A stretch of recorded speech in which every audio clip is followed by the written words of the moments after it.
Hello, Tar Heel Nation. Welcome back to another episode of UNC Hoops Talk podcast. I'm your host, Dan DeWitt, and it's Tourney Time. It's the best time of the year, at least for college basketball fans. And we got a good podcast here. I got Ross Martin from CarolinaBlue.com, and we're going to recap the ACC tournament a little bit, and then, of course, spend most of the time on what everybody is looking forward to this week and this month, and that is the NCAA Tournament, and specifically on our Tar Heels and what we think they can do, what we think they will do, and everything pertaining to the tournament with North Carolina. Ross, why don't you go ahead and introduce yourself? Yeah, thanks for having me on, Dan. My name is Ross Martin. I cover UNC basketball, football, and recruiting for 247sports.com.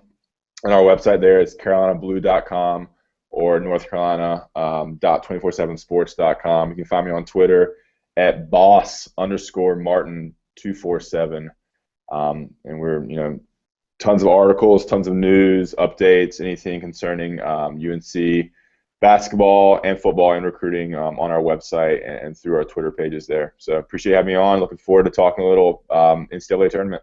Absolutely. And if you've listened to the podcast in the past, I think it's probably been since this summer when we talked about recruiting, but we've had Ross on. And of course, go check out CarolinaBlue.com for, like you said, all the articles pertaining to the Heels and the tournament. And I know you throw up a lot of videos, and you're very active through the website and Facebook, and I've seen you on Twitter's where we've met, but you're all over the place, right? Yeah, we would like to dive into just anything that's related to Tar Heels, any type of news, any types of developments with the team.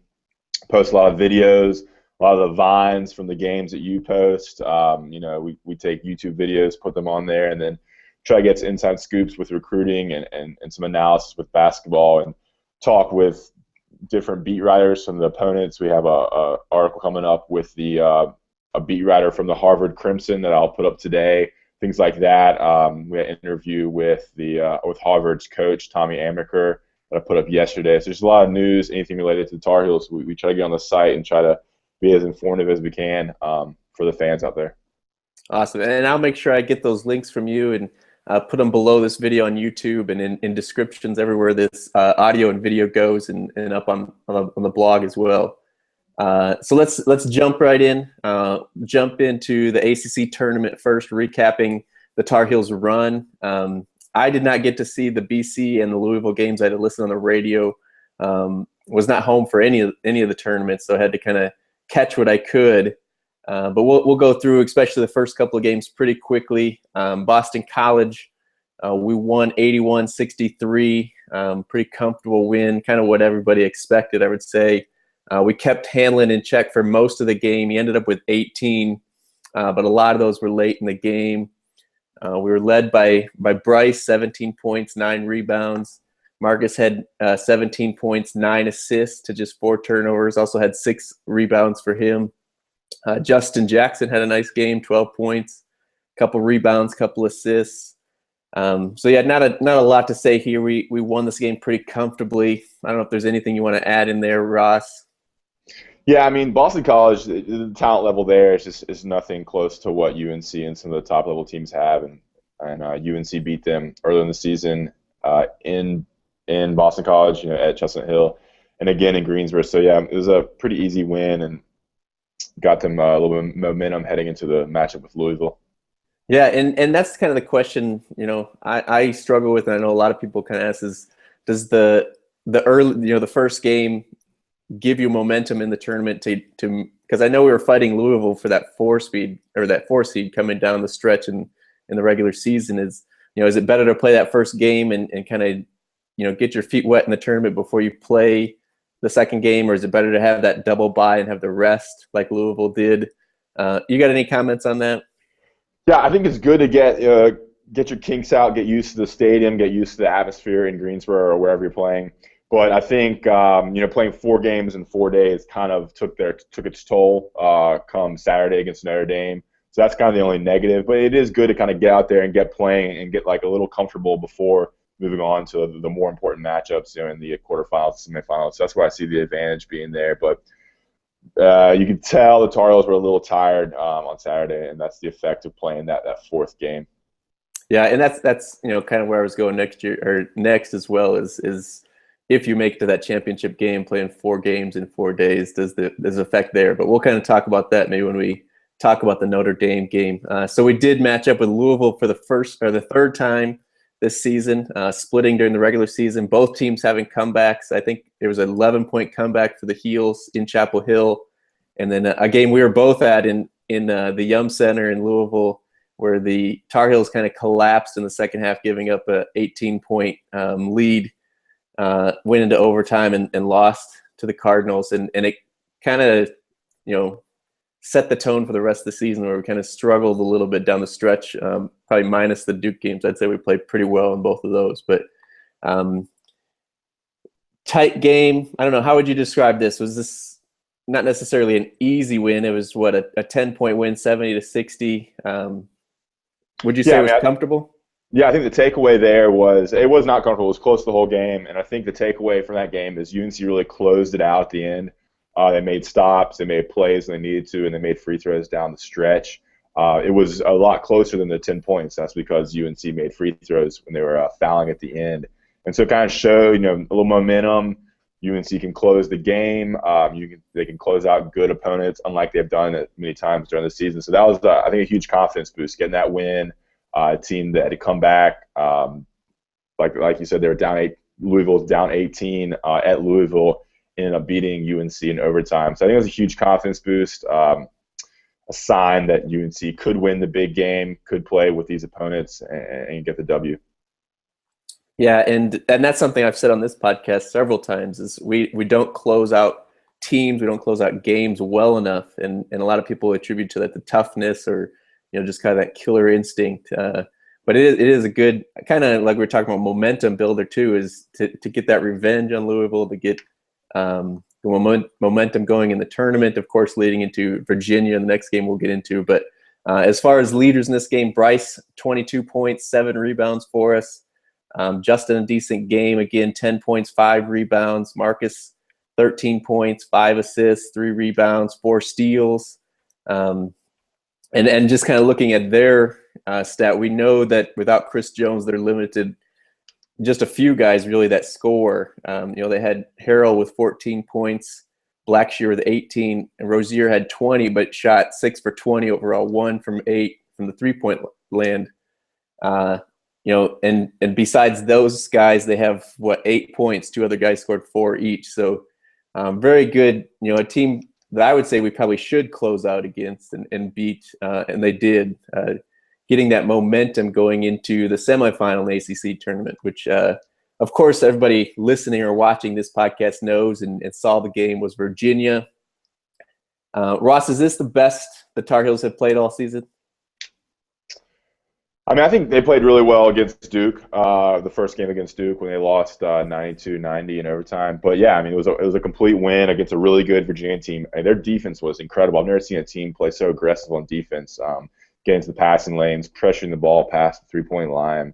I think Virginia's going to do really well in the NCAA tournament because defense is so important. But yeah, UNC got a huge game from Justin Jackson. It was a true team win. And when UNC's knocking down shots like that, I think they shot, I want to say, over at 50% from 3 against UVA. And when UNC can make those shots, it makes them a different team. And it was a great win, a complete win against a top 5 team that, looking into the tournament, shows they can play with anybody and play with the best. Yeah, and I heard a lot of people after the game saying this was their best game and stuff like that. I agree with you. Duke, we played really well, especially the first game. We should have won that game. Probably the difference, and I think you'd agree, is we closed this game out like we were talking about with Louisville. Duke, we gave up that late lead, lost the game. This one we closed out, and again, hopefully got that experience of closing out a really good team in Virginia. Yeah, that shot from Page, Roy Williams said, was the most important shot or play of that game, when he kind of drove shot fake to the in the lane and made the little floater. That was huge. And then again, UNC knocked down free throws. I think Page hit a pair, Justin Jackson hit a pair, Bryce Johnson hit a pair. So UNC's been really great making free throws down the stretch. I think really consistent scoring throughout the line. Yeah, Justin Jackson with 22, Bryce with 13. Page with 14, so a complete team win. And and really spreading out the scoring is what's been really good for UNC. They don't have that one or two go-to players, but they do have a couple players that can score, in double figures. Yeah, and hopefully this is a game that gives, like you said, Justin had a great game. 22 points and on 8 of 10 shooting, 4 for 5 from three-point land, and gives him that confidence. And late in the game, even like you said, we don't have a go-to player that it has to go through. Everybody knows it's going to go to Page. So we saw it. What game was it that he took that? I think it was the Notre Dame game, the first game this season, where he took that three with like 2 or 3 guys on him. And people were saying, Bryce was open, Justin was open. Hopefully it gives them the confidence that, we can throw it to those 2 guys and have as just a good or better outcome as a Page has it in his hands. Yeah, I mean, you like to see Justin Jackson score that 22. It's huge for him. It's the biggest game of the year. But then against Virginia, he really didn't show up. So he's a typical freshman. He's gonna have ups and downs. But I mean, we need him to score. You need him to score to do well. And I really am looking forward to Justin Jackson next year. You kind of see glimpses of what he can do. So add some more weight, some more experience, that confidence. I think it's huge heading into to next year, which should be a great season as well. Yeah, and to back up a little bit, and to back up your stat there, we were exactly 50% from 3. We were 7 for 14, so you were right on the dot there. And again, that's going to be a key as we look forward to the NCAA tournament, is how can we hit from outside. Justin, hitting 4 out of 5 is huge. Everybody knows they have to guard Marcus out there. I'm going to jump a little bit off the Tar Heel talk here, and you talked about Virginia and how dangerous they can be in the tournament. They're a 2 seed out in the East region because of their defense. But what kind of impact do you see the comeback of Justin Anderson? Obviously, he was their best player. Didn't hit a shot in the ACC tournament, though. Does that waver? I mean, we're not talking about our picks for the whole tournament here, but does that come into your thought process when you're picking Virginia in the tournament? Yeah, I mean, I think they'll be able to beat the first couple of teams they face. He's going to get healthy this week. I haven't followed Virginia as close as some people have, but I think they're a good team. I think their defense is really good. I think the way they play offense can give teams some fits. So I like Virginia going to the Final Four. I think they have a pretty weak bracket. The 3 seed there is Oklahoma. I haven't heard much from them. The 1 seed there is Villanova, who a lot of people think NC State can beat. So I have Virginia to the Final Four.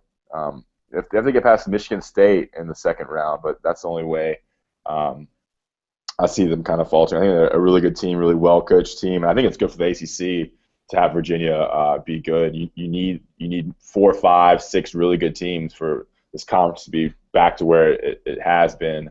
But I think with the additions of Louisville and Syracuse and teams like that, AC's getting back to being the top conference in the nation.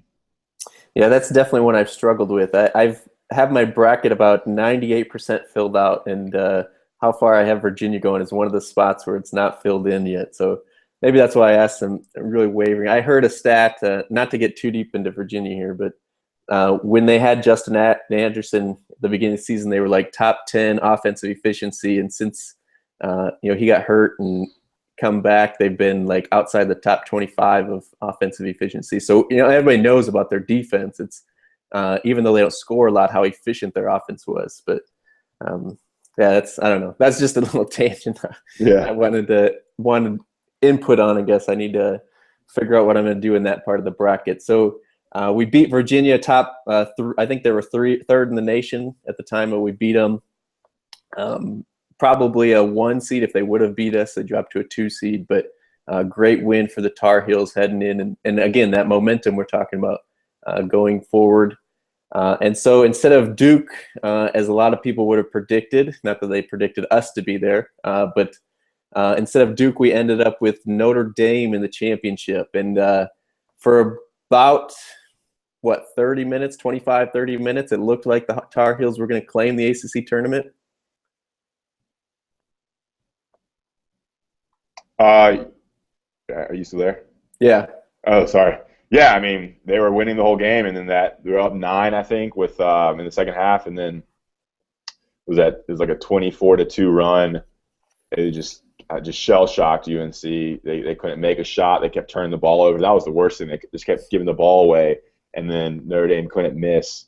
So So it was just that was a crazy period. One of the most bizarre periods of basketball I've seen in terms of a team playing so bad versus a team playing so good, and that was the result. Notre Dame went up, and it was just too much for UNC to even come back. So that game was tough. Notre Dame's really good. I like them as well heading into the tournament. They have some shooters. It seems like 3 or 4 of those guys can knock down threes. They're aggressive. They're fast. They're tough.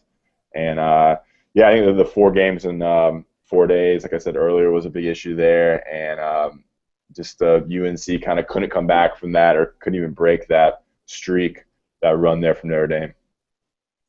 Right, and it comes back to kind of what everybody talks with the Tar Heels, even going back to the preseason, is guarding the 3 ball. Is that still kind of the biggest factor we need to worry about on defense heading into the tournament?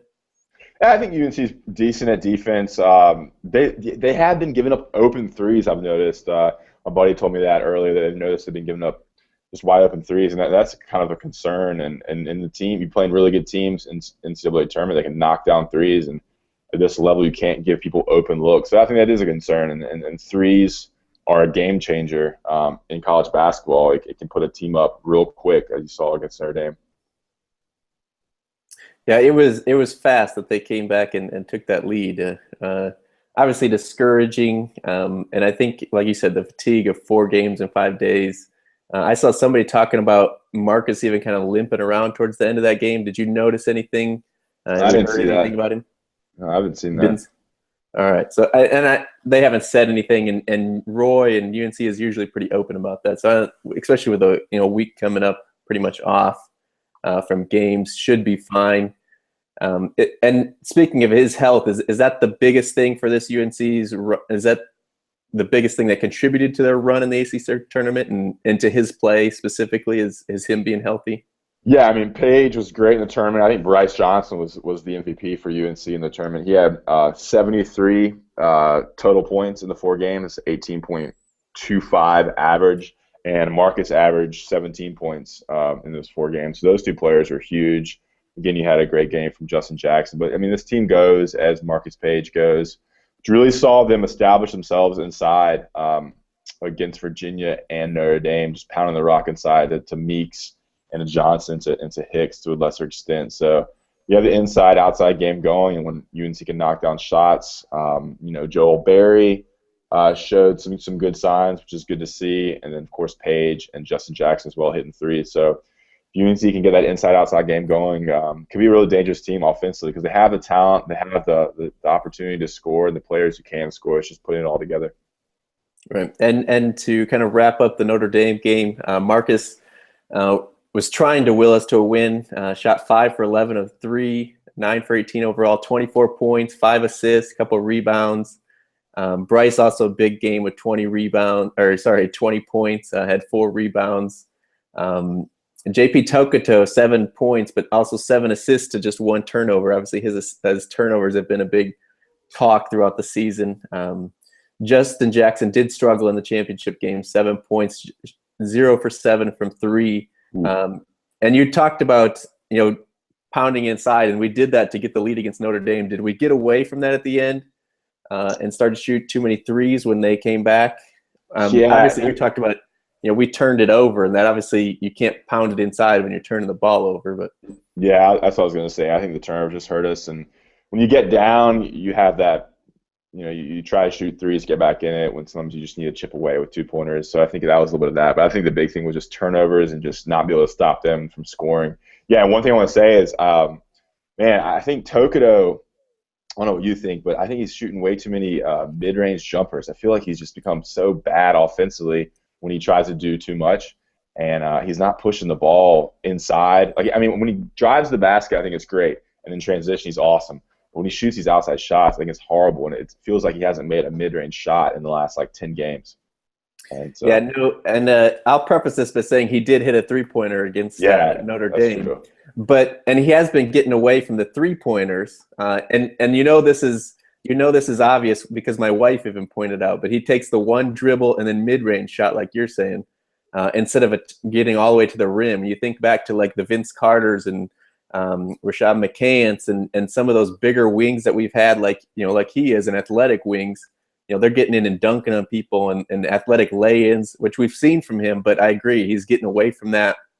I don't know if he's trying to show people that he can hit the mid-range or what, but he's not settling for threes anymore.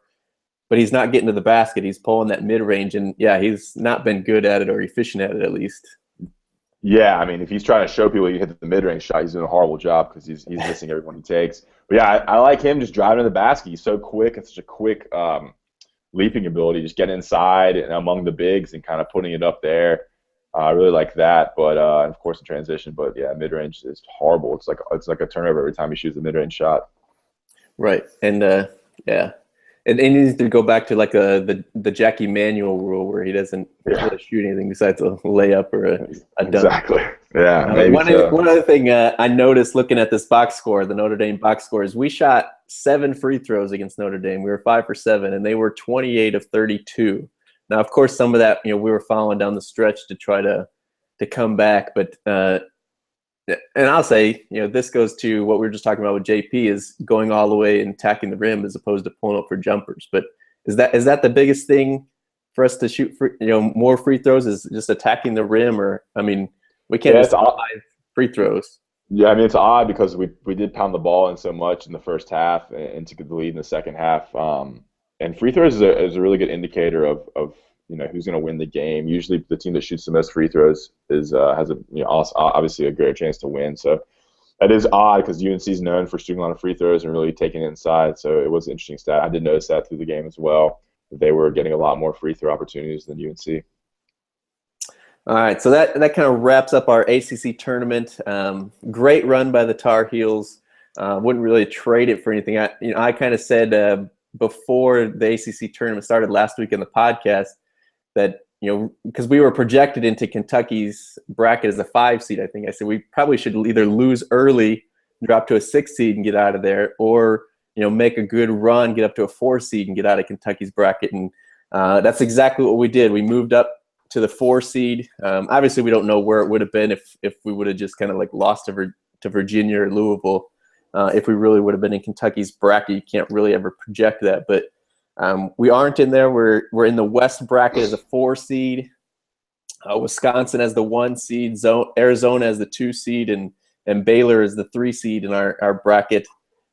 Starting off Thursday, I believe it's a 7:20 tip against Harvard. And another plug for Carolina Blue. You said you had a article coming out from Harvard on this game.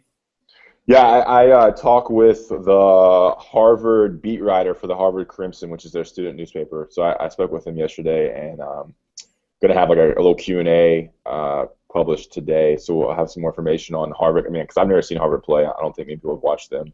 They're obviously not on TV very much. So you want to learn about your opponent. We have some time here, so it's a good chance to kind of get some information on them. And we spoke with Tommy Amaker yesterday. They had a Ivy League Harvard teleconference, so I called in there and got some information on them. And I mean, like you expect, Harvard's a experienced team with seniors. They're smart. They play together as a team. They've been playing together for a long time, and they're really good defensively. Is what they stressed. Is what Amaker stressed about his team. They do the right things, and they've been really good for a long amount of time now with Amaker coaching them. So it should be a tough test, but I think in the end, the talent level is going to be so different. You would think UNC can pull out a pretty good win there. Yeah, and we'll make sure to get those links from you on those stories and put them with this video as well so people can find those. But you think against an Ivy League school, a smaller school like that, and really even most schools we play, our advantage is inside. And, of course, that's how Roy wants to play.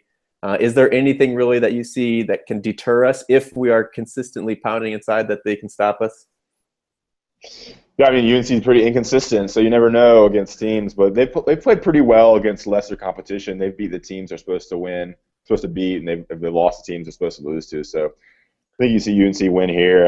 They could struggle against a good defensive team, and Virginia gave them fits in the first game and a little bit in the second game as well. So a good defensive team can pose a threat to a team that turns the ball over a lot. So you might have some issues there. But like you said, they're going to use their size, their athleticism inside to pound it in. I think they'll really try to push the ball and use their speed and quickness and the ability to get up and down the floor to their advantage as well. So You never know in the tournament against a team like this. They're kind of an unknown team, but it should be a win for UNC, and I think that's what most fans would like to see.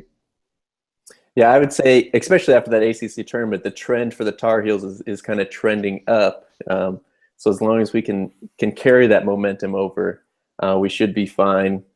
And as I've said on the podcast many times, is the key is to get out and run, use our athleticism. So, like you said, hopefully we can do that against Harvard, and I do have them winning. I don't know too many UNC fans that would probably be picking against the Tar Heels in the first round here. I believe Roy has never lost in the first round, right?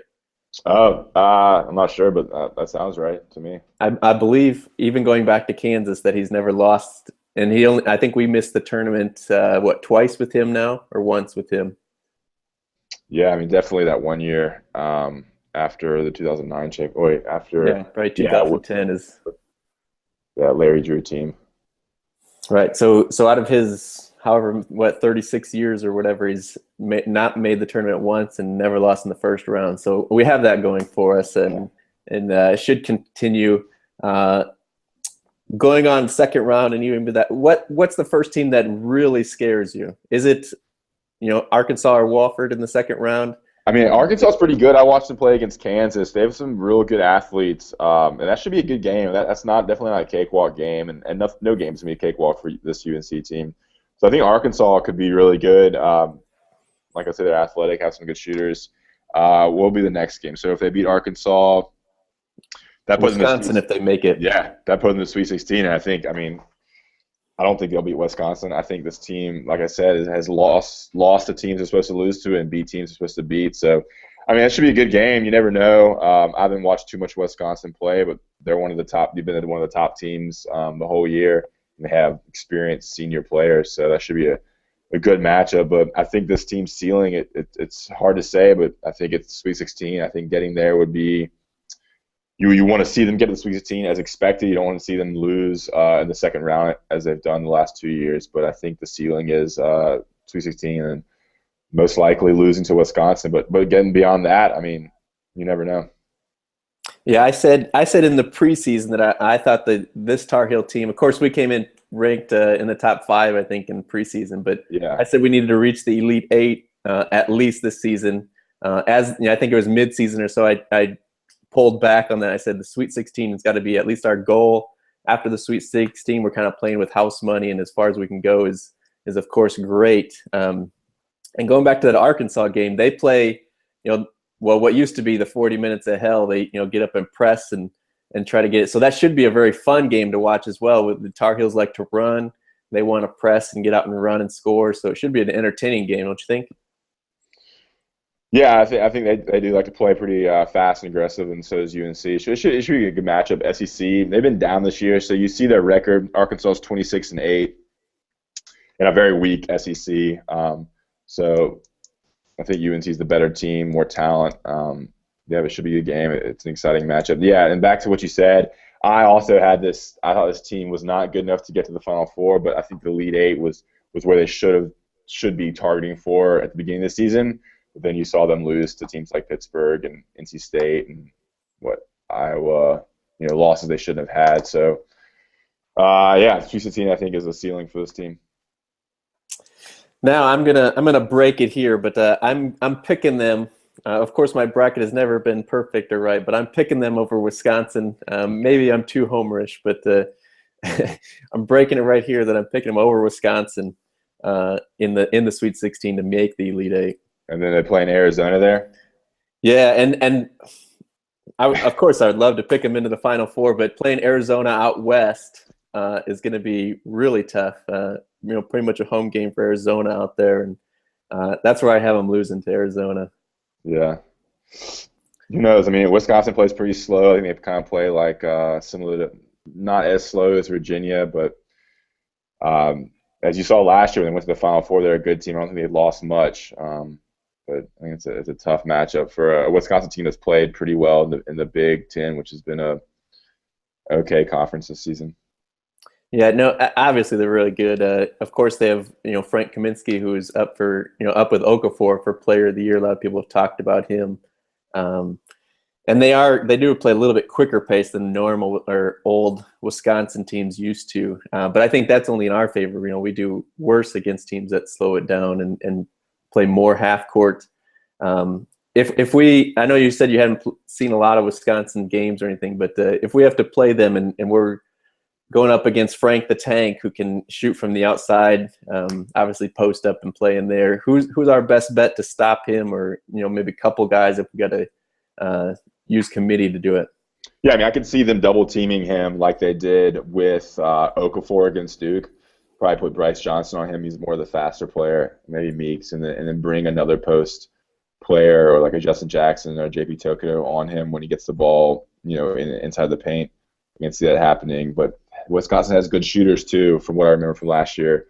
So that's always tough when you double team. You leave yourself vulnerable to outside shooting, so that could be an issue as well. But I don't like to look too far ahead. I've seen this team disappoint too much in the NCAA tournament, so I think getting past Harvard and then Arkansas is what I'm focusing on right now. But yeah, that's what I got on this tournament. It's an exciting time. I love the Thursday and Friday games. I just sit in front of the TV, maybe get 2 TVs going on, and that's right, all the channels, and just consume and binge watch NCAA tournament. I think it's the best 2 days in sports. And then the Saturday and Sunday are also fun as well. But with all the upsets and the 3 or 4 games going on at once, it's a great time. Absolutely, it's the best time of the year if you're a college basketball fan. It's a time of year that I know I look forward to every year. It goes by too fast. There's all this build up to the season, and you fill it out this bracket, and you go online and fill all these contests, and then Thursday, Friday comes, and it's like it's awesome, but it just goes so fast. And Saturday, Sunday, and then you got to wait for 4 days, and you don't get as many games the next weekend. So it's definitely a time to sit in front of the TV and watch and catch as many of the upsets and stuff as you can. I guess that kind of covers our Tar Heel tournament talk, and maybe we'll have you on next week if the Tar Heels can get past the first weekend. It will be the first time in a few years that they've got past the first weekend. So as we kind of stated, it's something that should and needs to happen for this Tar Heel team and program as we even go beyond this year. But I just want to tell everybody listening to the podcast, tomorrow I'm actually going to do a overall NCAA preview for the entire bracket. Today we focused just on the Tar Heels. I'm going to come back with another podcast tomorrow and talk about the entire bracket. Ross, you're of course invited if you want to come and review all that. But I know you're a busy man. Thanks for coming on and giving us all the insight. Again, just shout out everything that you cover and where people can find you. Yeah, so CarolinaBlue.com is our website. It's part of the 24/7 Sports Network. Find me on Twitter at boss_Martin247. And we'll have tons of articles, tons of stuff going out during the games, before the games, and up until the contest. So should be a great week. Really excited about it over at Carolina Blue. And thanks for having me on, Dan. It's been good talk. I always love talking Tar Heel basketball with anyone who will listen. So appreciate it. Absolutely. That's our motto here with the podcast, for the fans by fans. And you're a little bit more than a fan. It's you get paid to do it, so that's even better. But glad to have you on. You're always welcome. And hopefully we'll see the Tar Heels still playing next week. Yeah, that'd be great. Until next time, go Heels.